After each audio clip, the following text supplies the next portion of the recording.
Selamat datang ngagai Swinburne.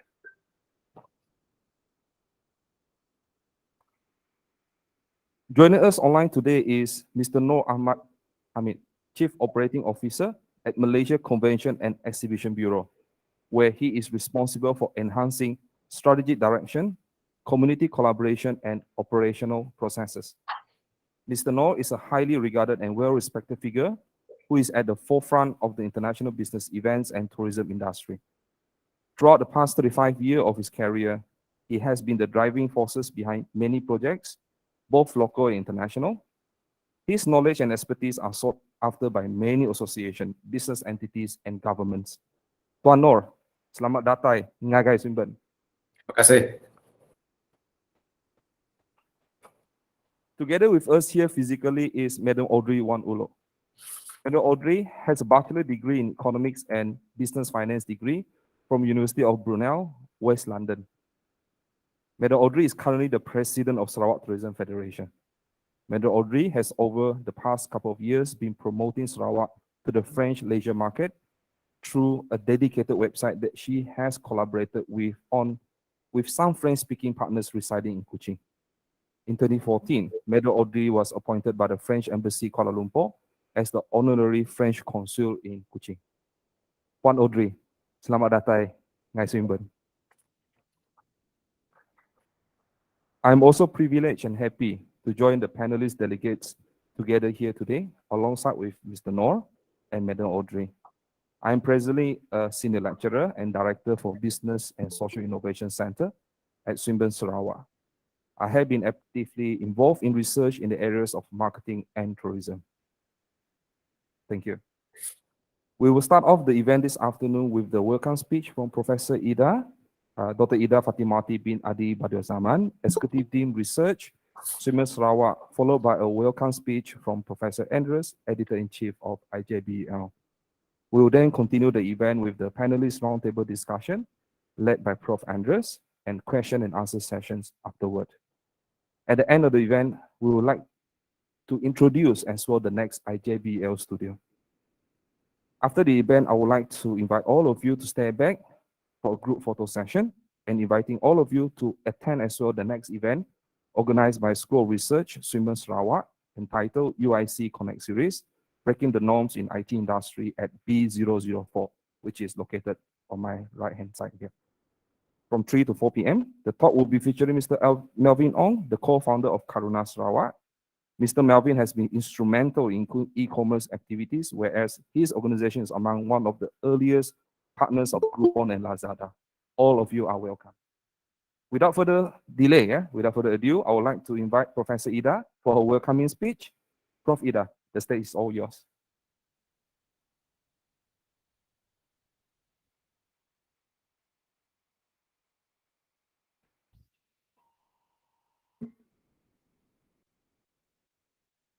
Okay, very good afternoon, and thank you everyone for being here. A warm welcome to all partners, co-hosts, invited guests to Swinburne University of Technology Sarawak campus, researchers, ladies and gentlemen, both physically and online. It is indeed a very busy afternoon, so thank you so much, Jeff, for having me. And please, if you have time, to join the next event, which is IUC Connect, which stands for Industry University Community Series Talk in B004. First and foremost, it is our great privilege to host the International Journal of Business Events and Legacies, Studio Series 1, in partnership with Business Events Sarawak, together with Curtin University Malaysia Sarawak, UiTM Sarawak Campus, and Sarawak Research Society. The studio is made possible with the support of various industry partners such as ASIOS, STF, BEA, ASIA, MBAC, because via Tribe Digital Campus Network and B Partners Network all across Malaysia. I want to thank them for their contribution and support to the studio in the beautiful yet dynamic city of Kuching and Swinburne, Sarawak. So to those who are here and to those who are online, welcome to Swinburne, Sarawak. Sarawak Convention Bureau recently launched the International Journal of Business Events and Legacies, which offers a multidisciplinary perspective aiming at disseminating knowledge about real-world issues in business events, with emphasis on business meetings, tourism, and legacies. At Swinburne, Sarawak, We continuously collaborate with the industry, the communities, and government through embedded and strategic partners. So we do this throughout all our activities, be it in terms of research, community outreach, and also industry talks. Swinburne aims to be a leading university in science, technology, and innovation with real impact that transforms industries, shapes lives and communities. So therefore, IJBEL or IJBEL Studio is one of the initiatives among others. Swinburne also continued to rise in terms of the university ranking. This is evidenced by the announced US World University Rankings 2022, whereby Swinburne had moved up 50 places to 321st globally. Such performances are driven not just by research citations, but also employer reputation. This is not surprising as our academics, researchers, and students are trained to be world-class researchers through hands-on learning and industry-driven projects, which continuously are producing innovative solutions to real-world problems across a wide range of disciplines and sectors. In fact, some of our academics and researchers are already working with you. So IJBEL Studio series offer industry and academia research opportunities for students and academics in Swinburne, Sarawak, and the potential for joint activities, including a research studio, forum, and also conference. It will thus be in tandem with Swinburne's Moonshot number 3, where every Swinburne partner gets a tech solution, and Moonshot 4, whereby Swinburne is the prototype of global best practices. As for the fellow academics and researchers who are here, this studio gives you the opportunity to connect with like-minded people and of course organizations as well. I would like to say a big congratulations to the organizing committee under the stewardship of Dr. Jeffrey G, the Director of Business and Social Innovation Center, Swinburne University of Technology Sarawak campus, who've done an excellent job for the inaugural Studio Series 1. It is good to see the studio being held here today as scheduled. We hope you will have an enriching session that will stimulate ongoing collaborations, both professionally and socially into the future. My gratitude also goes to the co-host business Events Sarawak, Kepin University Malaysia, your ITM Sarawak campus, and Sarawak Research Society, who have made every effort to promote the IJBEL studio and participated in it. So thank you very much to all of you for being here today. With that, I end my speech. Thank you, Jeff.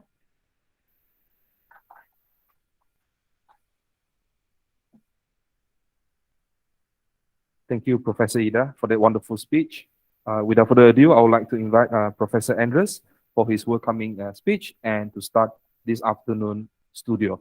Thank you so much. Thank you, Dr. T. Thank you, Dr. Ida.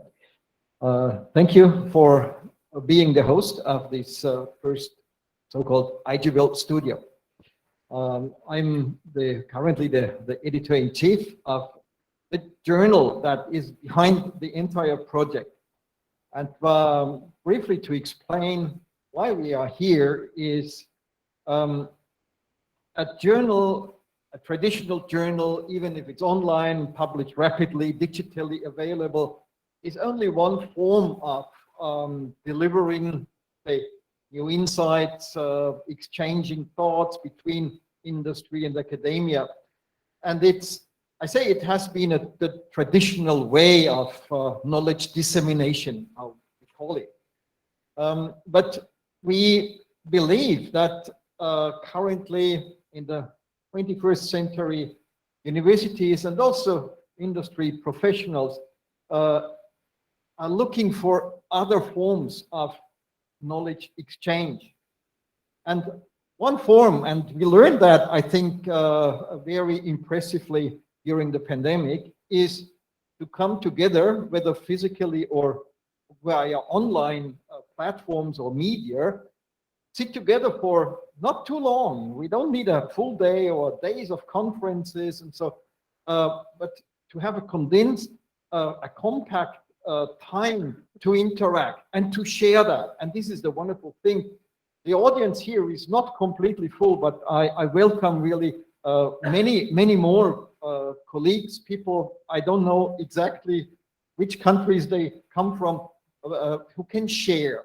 We can share with them and they can also interact with us. what an achievement of modern technology. And this is exactly what we want to foster. A dialogue, an ongoing dialogue, not an event, and after a year we publish on that. Of course, we acknowledge it's a way how academia works and how journals works. It's important, but more important is to keep the dialogue. And you see, today I welcome both sides, Madam Audrey, also Mr. Noor from the industry, and Dr. T from university. The best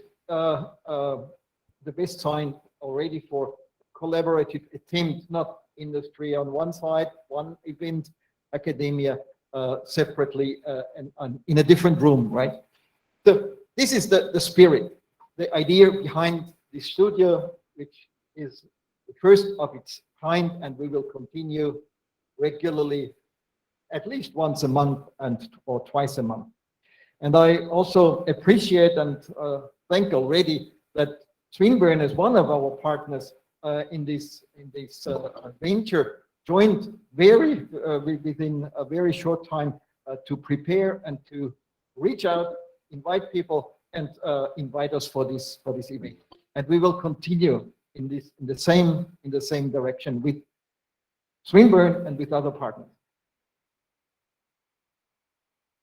We are not alone. We are not the founders of the idea to reflect on, say, what legacies and legacy impacts out of whatever economic activity is behind, to talk, to discuss, to research on that. However, it is a rather recent initiative when it comes to tourism, and particularly to events and business events. I'm sure everybody has heard about Olympic Games, World, whatever, soccer games, and such big sports events.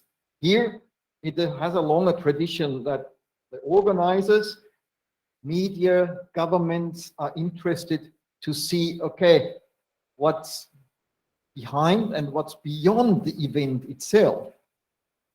How many people participate, how much they spend, etc., etc. But what is the impact, the long-term impact on society? Talking and taking business events as a separate sector, I would say, this is rather new. It's only a few years ago. And Sarawak, Business Event Sarawak was among the first, say, organizations, institutions to think about that and also to take it serious. And I want also to mention that we join initiatives like the Iceberg Initiative and other groups, City DNA, how it is called, the former European City Marketing Association, and other places in the world like Vancouver, to reflect on that. On a very nice, say, statement that I saw, which illustrates exactly what we want to pinpoint, is we are not travel agents talking about tourism and business events, how to organize that, but we are change agents, and is exactly what's behind it. All these initiatives that I mentioned now and that we are working for now with IJBEL and the IJBEL Studio is to disseminate, to strengthen, to deepen the understanding of the stakeholders, government, industry, investors, that it is much more than only organizing events, bringing people to a place, letting them stay overnight, enjoy a cultural event, and so on. Today's topic is destination marketing. So in a short word, how to advertise and promote a geographic location or destination. And on the other side, business events. How is this? Is this the same journey? Where are the touching points? Where are the differences? I invite Madam Audrey as a first speaker, panelist, to address that, I mean, from a positioning point of view,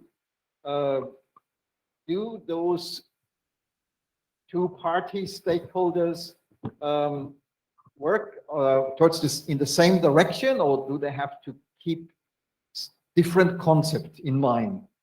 Where are the interactions? Maybe you can reflect on that a little bit. Thank you very much, Professor Andreas. I think for Sarawak, we have to differentiate between leisure, travel, and business events market. For Sarawak, we have a lot of natural attractions, our lush rainforests, our plentiful wildlife, our diverse ethnic groups, and we have always been positioning, the Sarawak Tourism Board has over the years been positioning ourselves as a culture, adventure, nature, food and festival destination. So CANFF. And more so now for food, because we have just been awarded last year, UNESCO City of Gastronomy. So in fact that Kuching is the first city in Malaysia to be given that award. So food is a big thing. Food is definitely a lot in we can promote from the leisure sector.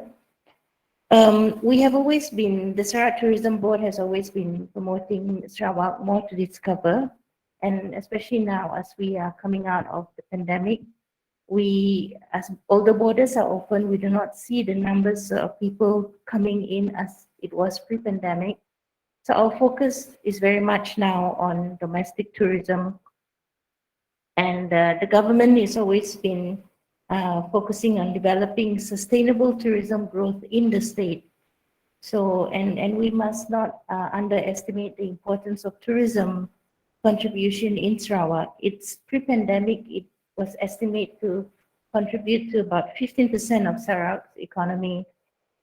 So this will actually be among the top 5 producing sectors for the state's GDP.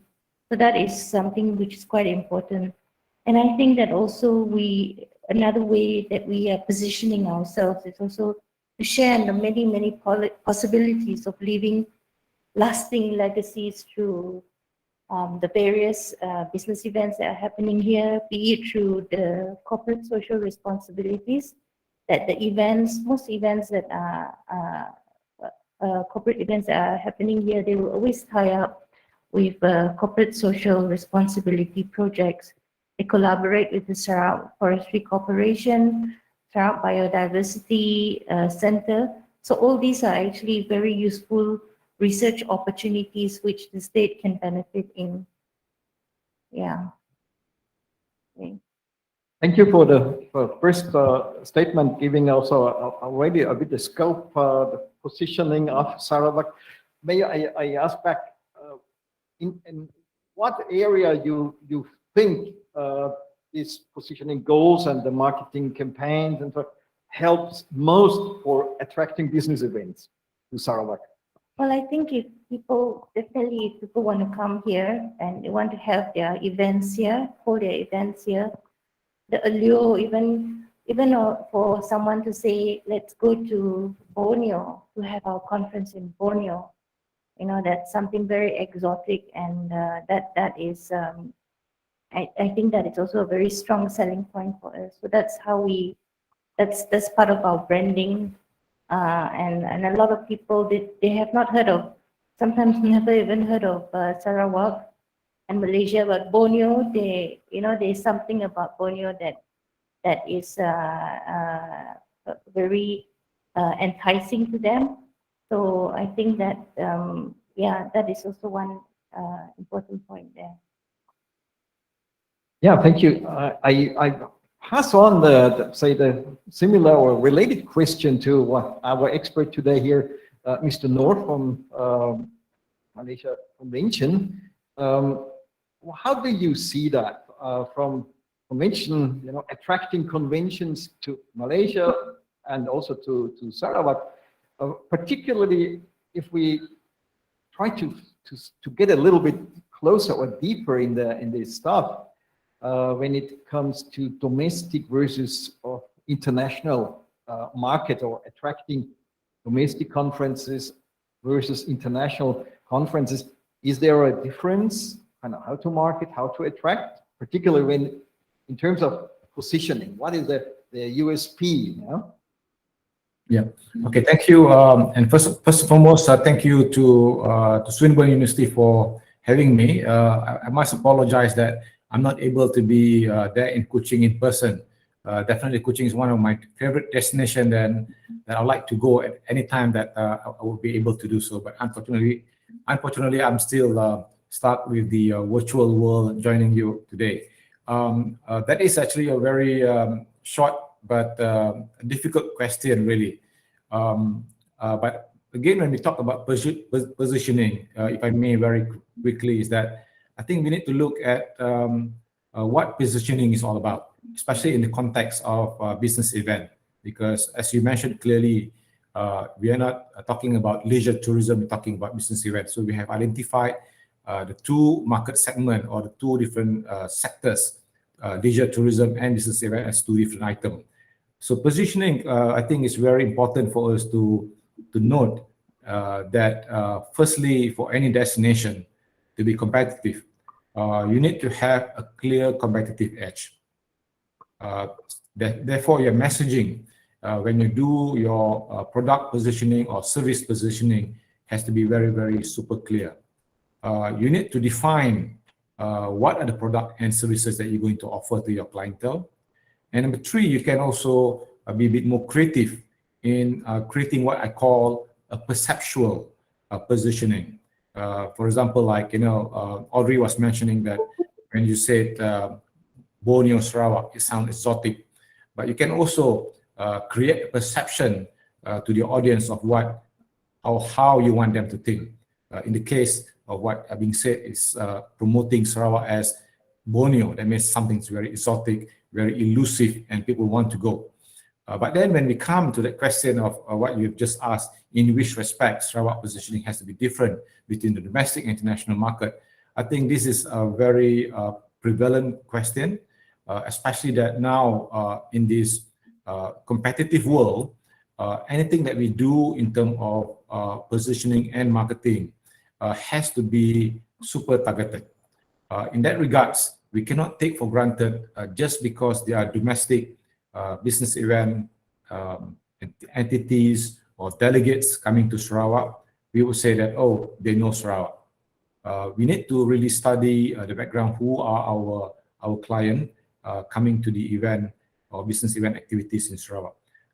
Likewise, we also cannot take for granted the international market.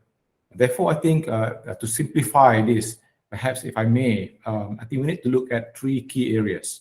Number one is the motivation. Number two is the need. And number three is what are the narrative that we're going to provide to our audience.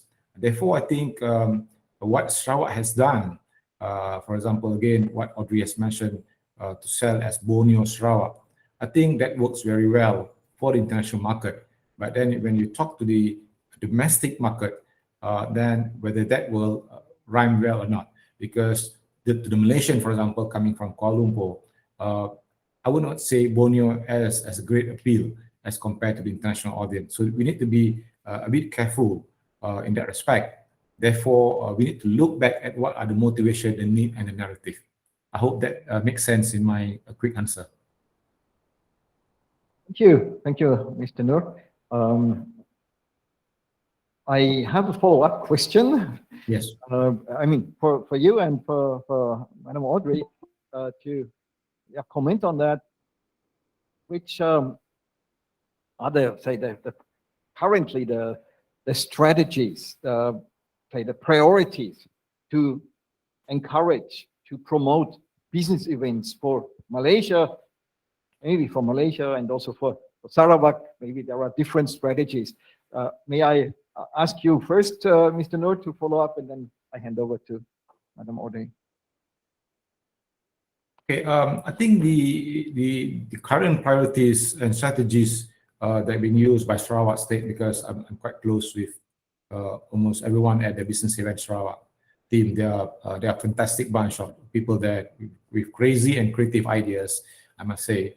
And also earlier on you mentioned that Business Event Sarawak was established 12 years ago, so they are our bigger brother, in fact, because MyCite was established after Sarawak.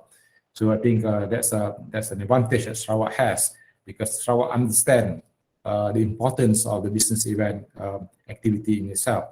I believe when we look at the strategies of developing the field in business event, we cannot take for granted that these are just business event, because business event has different components to begin with. You know, academically speaking, we have the component of the convention or the conference. In most cases, I believe for Sarawak and Malaysia, we try to lure more international association meetings to our destination. And of course, some of the governmental and non-governmental activities as well. Then we have other parts of the business event activities like exhibition, corporate meetings, as well as incentive travel. So I think in the incentive travel, Sarawak is doing pretty well as a unique destination, again, as a Borneo, and also for corporate meetings alike. But in the respect of exhibition, maybe this is an area that not really a strength for Sarawak, because you have limited facilities for exhibition organizers to stage their event. Therefore, when we talk about strategies, I always believe, again, to the word of targeted. If we know our audience well, and then we also need to know the types of event that we like to lure to our destination in the case of Sarawak or Malaysia.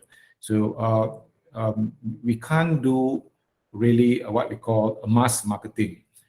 We need to have a targeted approach. Therefore, I think one good sign is that, in particular with Sarawak State and Business Event Sarawak, you have a very strong research team that actually understand the dynamics of every one of the event or activities that you like to bid or host and to bring to Sarawak. Therefore, when you speak to that particular event organizer, an association, for example, you will speak a different language that that association would understand. I think that strategy works very well.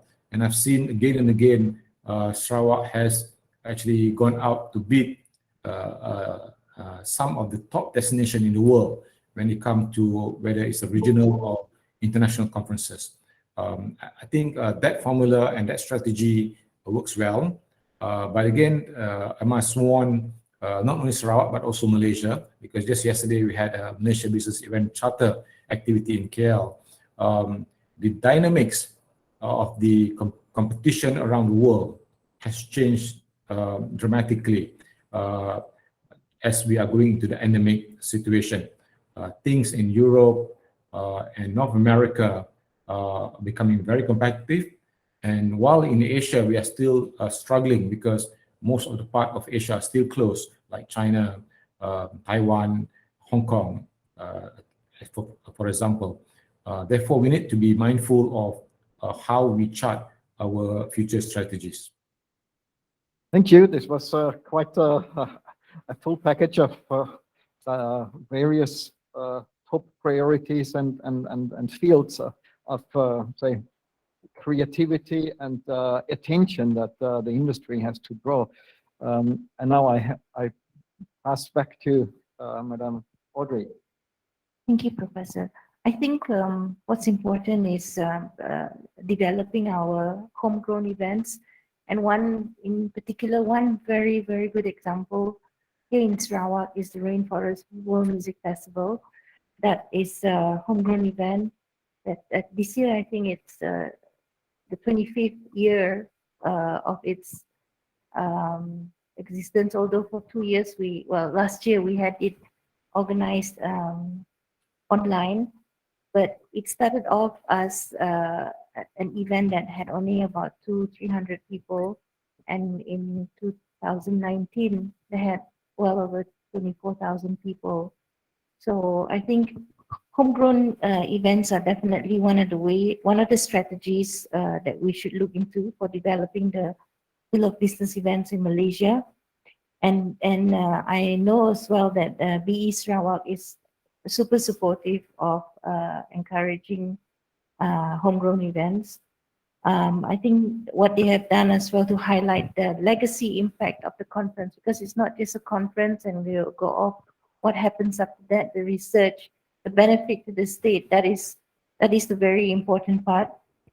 SCB has always been very supportive in product launching, educational programs, organizing educational programs, and also through their recent Tribe Digital Campus, I think, where they are helping to build local hosts and developing skills of our Sarawakians here. In fact, I was just speaking just a while ago to Jeffrey, and he was telling me that if we Google the website Business Events Sarawak, there's a whole host of activities and various support network to actually help here our people in Sarawak to strategize and develop homegrown events. So I think that is one of the important strategies for developing our events. Yeah. Thank you. It gives a bit of an impression. If I intermediary summarize from what you started mentioning cuisines or culinary tourism, the culinary assets that Sarawak has, homegrown events as one contribution that strengthens the destination, and of course not only by itself by organizing such events, cultural events, but as an attractive factor. I think it could strengthen the profile, the identity, and attract other business events. So I see both consequences, positive consequences thereof. Looking from upside down, a question also to Mr. Noor. I mean, of course, everybody can comment. You can anytime you can stop or contribute with your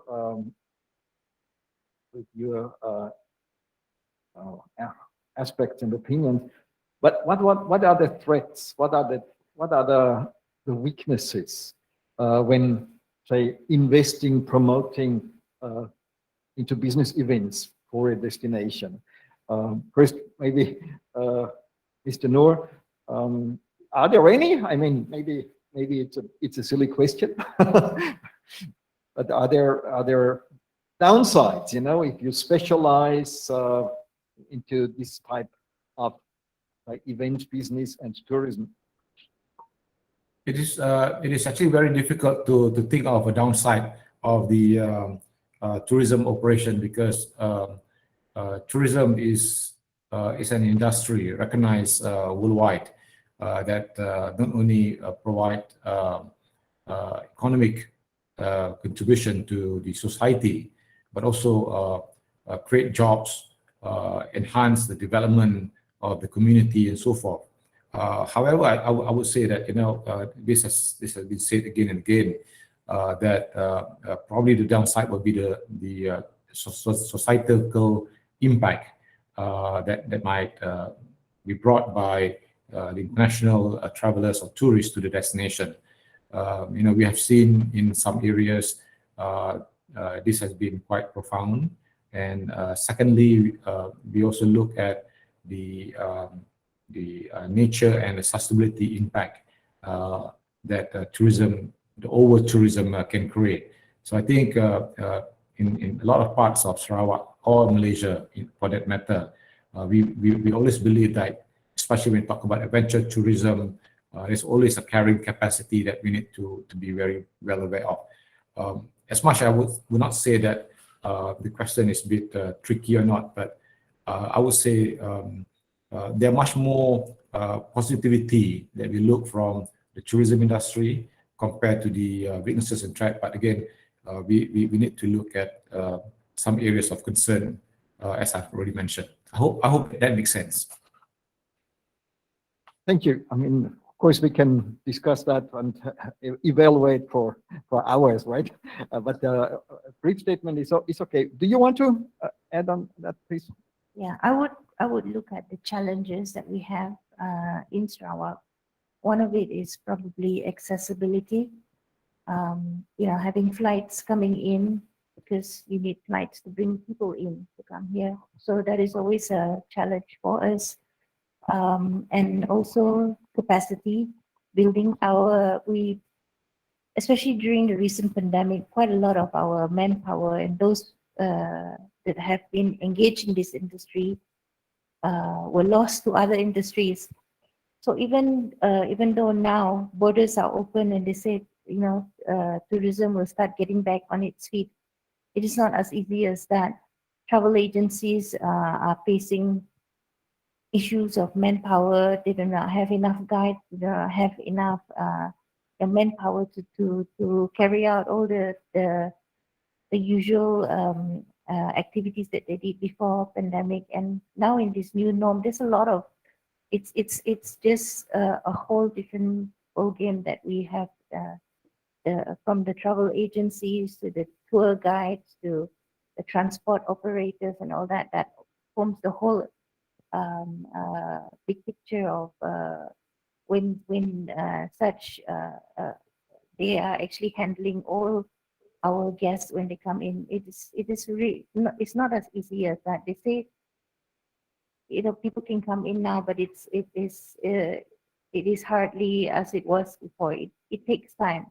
So I think I will look at it as challenges. Yeah. Yeah, thank you. To add on that, I mean, we have seen how vulnerable the sector, the wide industry of tourism is and became through the pandemic. And unfortunately, many people, professionals, had to find temporarily or forever other opportunities. And it's not so easy to replace that knowledge and service staff. Let me switch a bit to hopefully positive side and ask Dr. G from his experience working in academia, but also, of course, with the businesses, with the sector. What are the, say, strategic partners, say, suitable or suitable partners to drive business events and or also developing a destination, right? Thank you, Pro. Some ideas. Yep, thank you.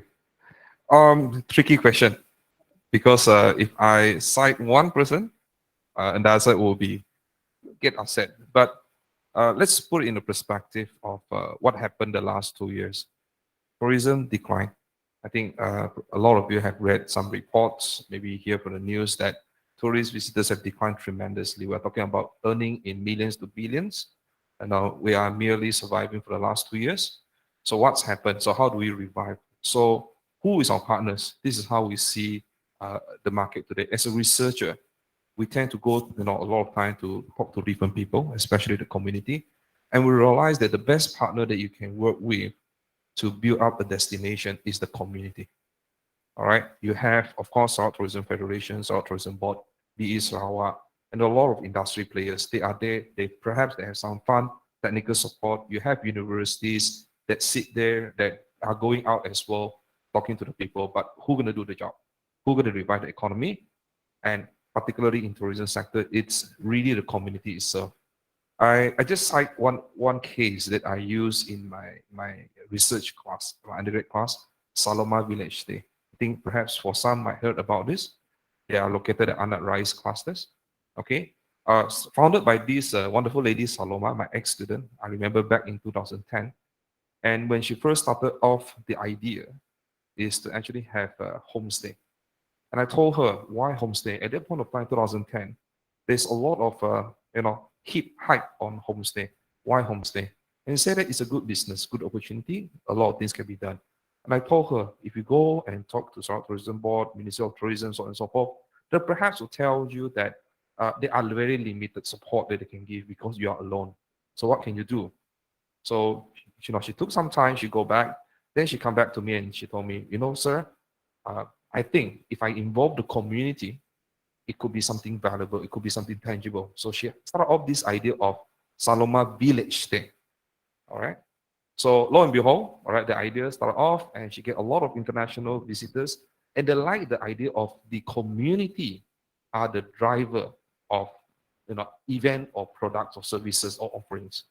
And of that, before pandemic, based on my interview with her, we realized that out of 90% of her clientele coming to Saloma Village, they are international tourists, and they are staying more than a day. A lot of them are actually staying over a week, 2 weeks in the village, part of the community, and be involved in the community, and the community also involved in the offering of services. So looking into that perspective, for business event, from destination marketing perspective, how can we grow? Is to actually get different strategy partners to work together. Like for example, IJBEL. I think the conversation started off with Jeff from VE Sarawak, go and talk to Kertin, UIT, and Sarawak Research Society, and they started off this idea of let's start something that talks the language of the community.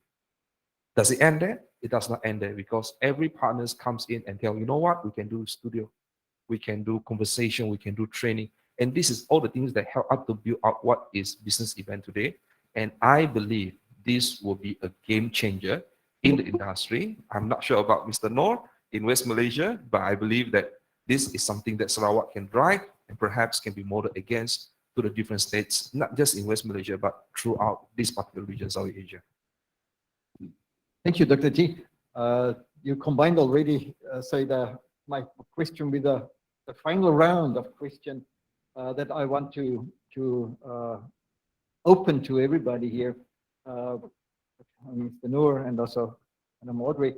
Maybe you can share with us one outstanding example, a good practice example where there was a really fruitful, say, collaboration and outcome, impact from a business event, whatever size, can be small, can be big, back to destination marketing.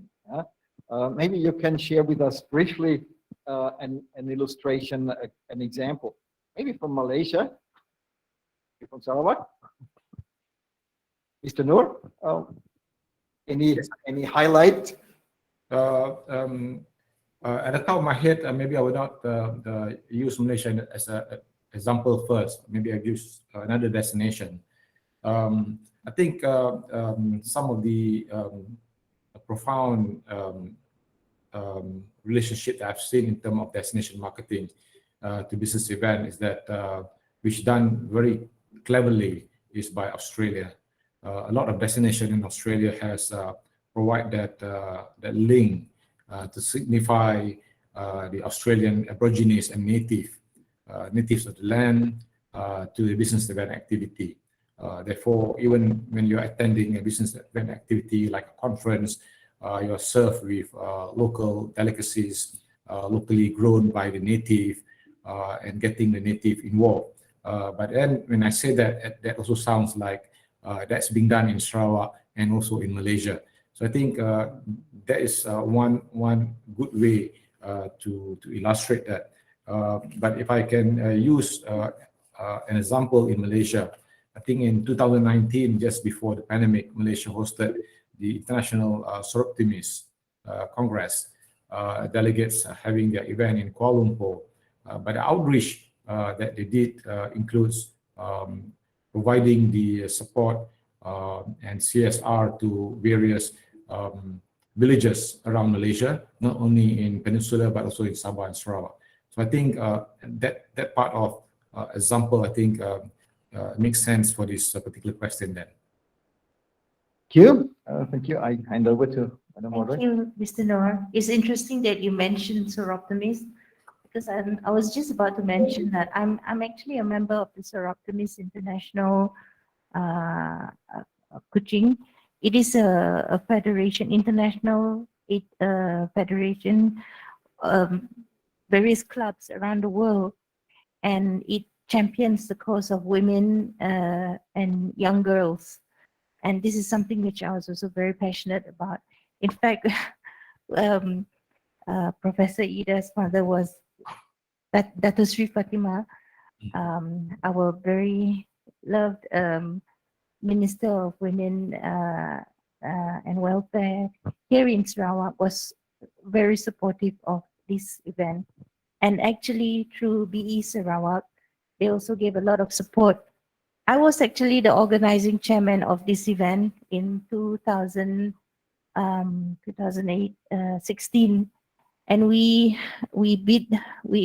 had help from Sarawak Convention Bureau. We sent a bid to New Zealand, and we won the bid to have this SISWP, so Sarawak International of Southwest Pacific, to have it here in Kuching. We had it here in Kuching, so we brought about I think almost close to 400 delegates, amazing, very inspirational ladies. But I think the most touching thing about this conference was that together with our Ministry of Women, through the support of Dr. Fatima, we went to a village in Anarais, and we helped a lot of the ladies there. A lot of these delegates that came in from Australia, New Zealand, Fiji, even from Mongolia, they came in, and we gave a lot of support to set up small businesses, micro businesses to them there. We got in Maybank to come in and talk to them, and it was really a very, very meaningful project. We helped a lot of the ladies to actually start up small businesses. They were doing handicraft, hairdressing. We taught them to do things like that, and just to do things to earn themselves some money for themselves. And it was that I thought was a very, very meaningful, and it had really long impact for many, many years. So these are some of the things that I believe are success stories from this conference that came in. Yeah.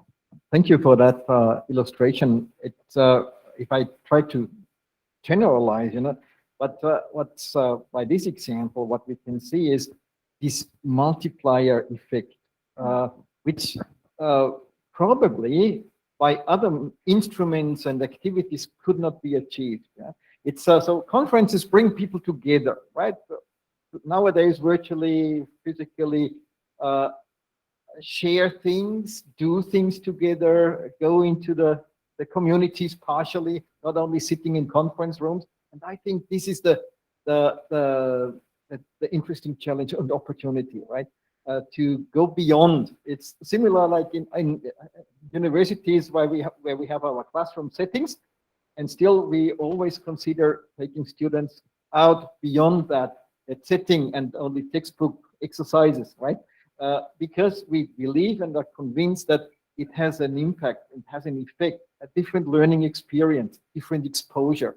I think these are the nice opportunities that maybe are overlooked in so many other cases. I mean, it's a positive example, but I think it's invaluable. You cannot pay for that. What is triggered, the memories, and strengthens, say, the motivation, the energy, right? And it's enduring. So through the contact, the interaction with other participants, with locals, you get the idea, the inspiration, the solidarity, and so on. So, and I think this is exactly what our topic is. I mean, we call it a word that maybe no everyday people would use, legacy, but this is exactly the general term for what the power is behind that. So thank you, everybody. I have to watch a little bit to keep our timeline. And of course, we want and allow for some questions from the audience.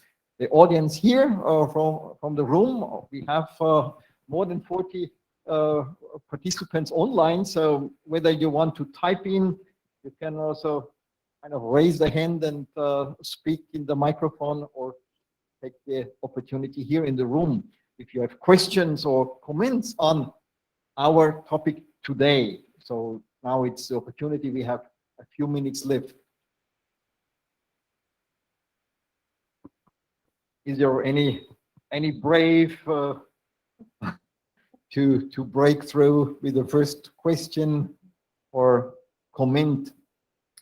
Professor Andreas, I just want to make a quick note that the reason why I chose the Soroptimis International simply because they've been awarded the incredible impact by the International Congress and Convention Association. So I think the work that the Soroptimis Malaysian members, including Audrey, I think it's just amazing, and this is something that we should continue to do. Yeah, thank you.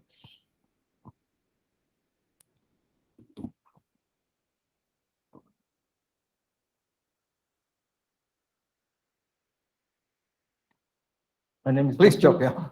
Yeah. Prof, thank you so much. I have a question for Dr. Hiram.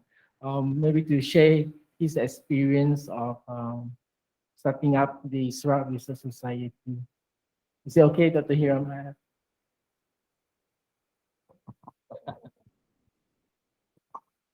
Okay, so that's a surprise.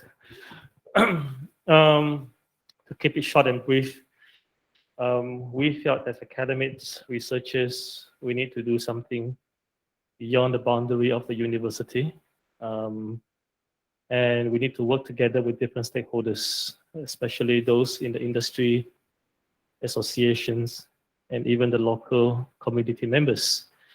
So when we talk about business events, I believe one of the key characteristics is about how we can pull different minds together, how we can network, how we can co-create value in order to create a greater impact on the industry and the community. So that's basically what motivated us some years ago to start a society where it serves as a platform, bring different minds together. KPI is not so much a concern, rather it is about pulling our resources together and achieve our objectives, especially in regard to the industry and the community, and how we can mobilize knowledge to practice. How can we translate research into real impact, which can be of use to the population. So that's what motivated us, and we are still moving on, and we hope we can again work with more stakeholders to achieve, to reach greater heights, to achieve more for the community. Thank you, Joe, for the question. Thank you, Dr. Hiram. Any other question or comment? I don't see any coming up from the online audience. But it's okay. I mean, we have set it up, as a very short, concise meeting to address major things as a bit maybe provoking, triggering. It's of course not the time, sufficient time to elaborate and to have a scientific discussion. This was not the purpose, but to have different angles illustrated and reflected on. So I think it's fine. It's okay. And maybe Yep. conclude with that. Yeah. And I hand back to Dr. T. Okay. Before I conclude, just a quick. I perhaps want to add up to Associate Professor Hiram. We have this conversation SRS many years back. We have that idea, and now it has transpired into a lot of good things. And perhaps some of our industry partners they start to see that, like for example, Prof. Hiram also started Reborn. I think the Center of Responsible Borneo. Myself, in Swinburne, I'm doing Business and Social Innovation Center, which we also do have a lot of these kind of commonalities, a common ground that we play with together. What I'm trying to say here is this: long gone are the days that people see university as just you come here, you study, because now the university is the people. The university is outside there. You can see that from the different academics, we are not necessarily just doing teaching research in the university, but at the same time, you are seeing that we are partnering outside of the university, talking to different stakeholders, and to make sure that common interests are being addressed, and more importantly, to create impact to the society. And from the destination marketing perspective, this is in fact what a lot of us are trying to do. What are the type of story that we want to tell when we go outside there? Because we can have the books, we can write the books, and we have a lot of people that can work together to produce tons and tons of research paper. But at the end of the day, who's going to read it, who's going to benefit it? I think this is something that a lot of this kind of conversation should be ongoing, because only through this kind of conversations, and of course through a lot of groundwork, doing projects and everything, that will enable us to be able to disseminate information at the same time to create real impact to the society, which is to make everyone prosperous. I think our premier have multiple times mentioned that, yeah, in various of his speech, visits that, Sarawak, who we are, and what can we do for anak-anak Sarawak. Okay, so that's something that I just wanted to add. Okay, I think we reached the the For end the of it. time, for the sake of keeping the timeline, Yeah, I in fact, invite you to conclude. yeah, I enjoy these conversations, and I think we should have more of this conversation. All right, we should have more of these conversations. Let me just move the rostrum. We will have more. I use the few seconds you moved to announce already, say that the next studios will happen soon. We also run label IJBEL Studio International for particularly more international participants in collaboration with conferences. The next opportunity will be end of May, when Sunway University is organizing this year's APAC CRE, and I invited some authors for a special session on business events, sustainability, and legacies end of May. So there is another opportunity, and it's also, we post the link, which is free, like this studio. So you don't need to attend the conference. It's a kind of an initiative from our journal and business Events Sarawak. And then we changed a bit the focus, or sharpened the focus. In June, we will have 2 studios where we concentrate on the governance, say the governance perspective. So what government agencies here in Sarawak with the Tourism Ministry, and then in Miri with the Miri City Council, what their perspective is on business events, how they use business events as a driver for developing the city infrastructure and so on. So I invite you already. The dates are not determined. We will announce it on our IJBEL website. So welcome to the next studios. Okay, thank you so much, Prof. Andres. Very insightful. I believe that a lot of our participants here, physical and online, you have learned something today. All right, at least there is something that you can take back today from this forum, from this studio, and I want you to think hard about it, and perhaps continue on that conversation for the next studio, be it in Kuching or be it in Miri. I think just now I mentioned to Prof. Andres, I would love to travel to Miri for the next studio, partly to visit Kertin again after so many years of grounded in Kuching, and be able to also visit some of my colleagues and friends, and maybe to start off some meaningful collaboration with the community in Miri as well. Okay, so we reached the end of the event. We do have a small token of appreciation to our guests. All right, I would like to invite Professor Ida, if you don't mind, here. All right, for a small token to Prof. Andres.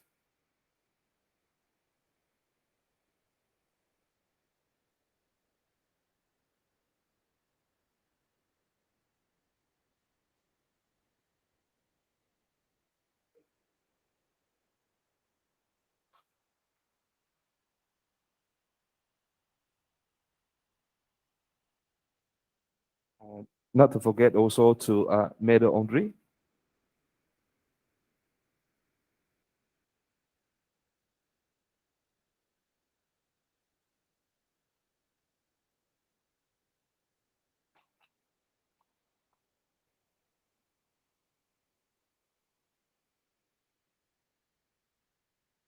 And of course, I would like to invite Associate Professor Dr. Hiram to represent Sarawak Research Society.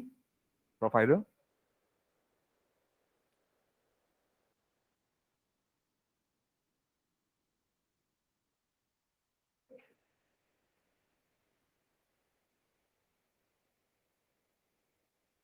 Thank you so much. Thank you, Prof. Ida.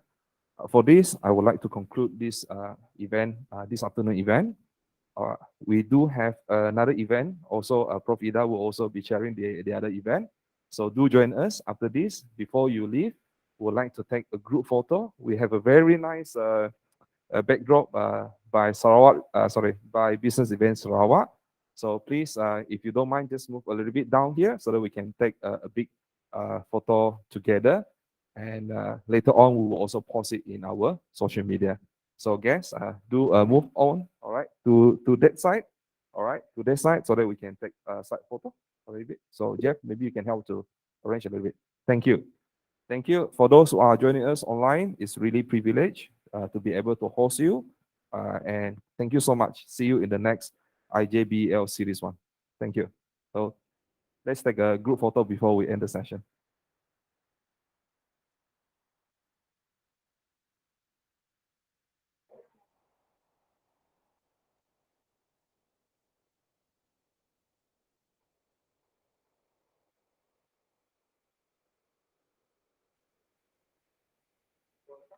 Let's take a group photo.